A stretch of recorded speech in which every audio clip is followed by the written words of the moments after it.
Maurizio Arrivabene's departure as Ferrari team principal has been confirmed by the Formula 1 team, which has named Mattia Binotto as his successor.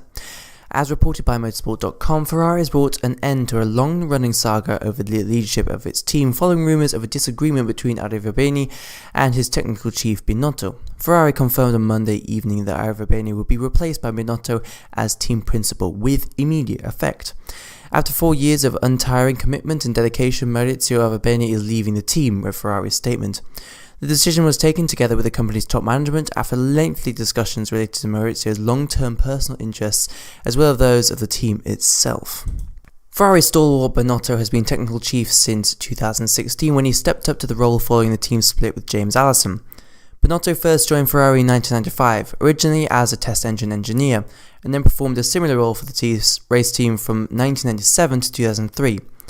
After a spell as chief engineer, he became head of engine and KERS in 2009, before stepping up to the chief operating officer of the power unit at the end of 2014, playing a key role in upturning performance with his V6 turbo hybrid engine.